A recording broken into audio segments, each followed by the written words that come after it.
Hi, welcome to another episode of Yummzy Recipes. Today we're going to use our pizza base.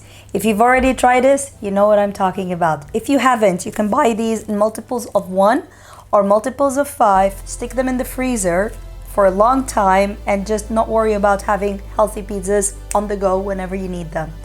So I will start by telling you how to use this. First of all, as with any good recipe or product, you'll need to uncling film the product. Now this has all the ingredients you need in it already. I took it out of the freezer last night, and then this, you need to remember, contains all the ingredients you need already. So all you need to do is, you can either make one pizza from the 3 balls together, or we prefer a thin crust pizza. So we usually use 1.5 bowl, and we use the other half for another one. So we get 2 pizzas that way. Now, when you receive the 3 balls, that's already 2 to 3 servings. So you won't be able to finish a whole pizza on your own because we made it slightly bigger than for one person. I'm gonna get my glove on. As we said in the first episode, we're not really using gloves in these episodes, but the reason I'm wearing the glove is it's gonna make my life much easier when I'm pressing the pizza down. I'm wetting my hand with just water, and I'm gonna crumble my half ball here.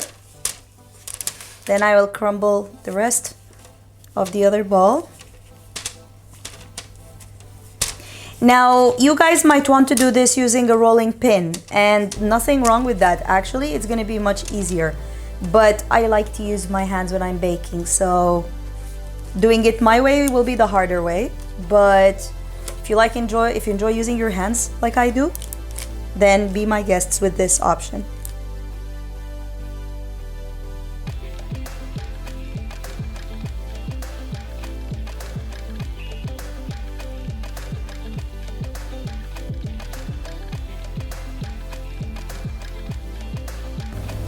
So I just spread out the pizza, as you can see. Now the trick is to put it in the oven for 4 minutes. Depends how strong your oven is. Some ovens might require 5 minutes, some might require 3 minutes. My oven requires 4 minutes. So I'm going to put it in the oven for 4 minutes at 150 degrees, and then I will put all the toppings on top.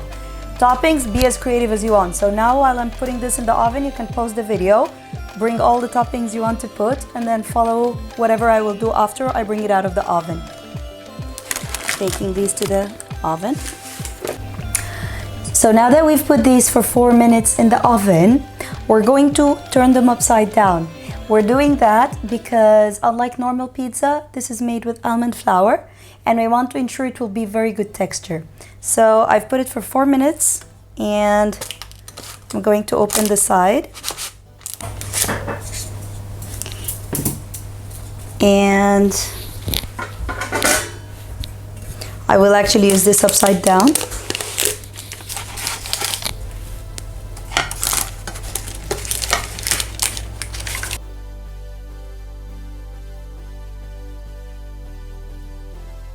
I'm just peeling off the base.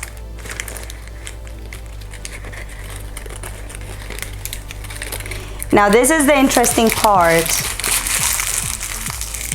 I'm going to be adding something that I find a quick and dirty way for pizza. It doesn't mean you have to do this, but for me, it's very quick and dirty. It means I can do my pizza topping in a few seconds, literally under a minute. Yes, you got it right. This is no added sugar or salt, ketchup. So just a squeeze of that. And as I said, this is quick and dirty, yeah? So please forgive me for doing this the quick and dirty way. And whatever you put in ketchup, just put 1/4 of that in mustard. Yes, you saw that, it's mustard.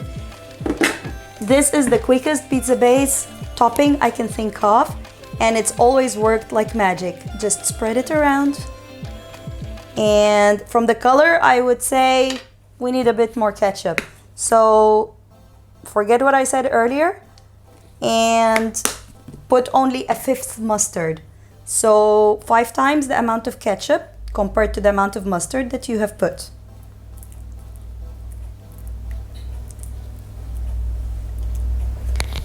I do like mine mustardy, but obviously if you like yours more ketchupy, then just add more ketchup and less mustard. And this is my nice, quick and dirty pizza base. You know what? I can't just have a pizza base that has mustard and ketchup in it. It's gotta have more than that, right? So here's what I'm gonna do. I'm going to add some aubergines, slices, thinly sliced. This is a vegan recipe, guys, so if you're expecting cheese, this is when I'm gonna tell you there's not gonna be cheese in this recipe. However, you're more than welcome to use cheese, salami, pepperoni, whatever your heart desires, but in our recipe, we're not gonna be adding any of these things. So be as creative as you want. World is your oyster, the pizza is your painting ground. There we go. Not very artistic, but it's gonna taste good.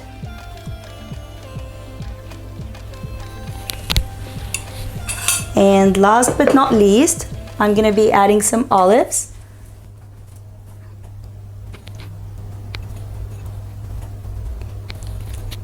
As I mentioned earlier, add whatever you desire. For my second pizza, I'm just gonna add olive oil and za'atar, which is a very nice herb, Middle Eastern herb, and it will be as simple as that for the second pizza that I'm making. One thing to remember, it's much easier to roll this out with a rolling pin.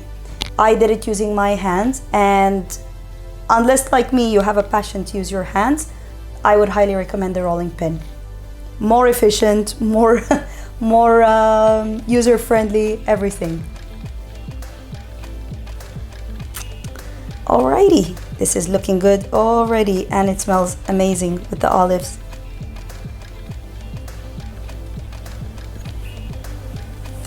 I'll stick this into the oven for a few more minutes, maybe 5 minutes, and we'll come back and share with you what it looks like. Ta-da! Our pizza is out. Now this is really hot, but if I could describe the smell, it smells amazing. The olives give it an extra edge. Obviously, if you're not vegan, feel free to put a lot of cheese on, and that will make it taste even better if you are a cheese lover. Other things you can do with it include just adding za'atar and oil, or just adding your favorite herb. Basil goes really nice with pizza. This is all for today, guys. Enjoy your pizza bases. Let us know your creations. We will share recipes. If we share your recipe, you will win a little prize with us. So go all wild with your recipes. See you soon. Bye.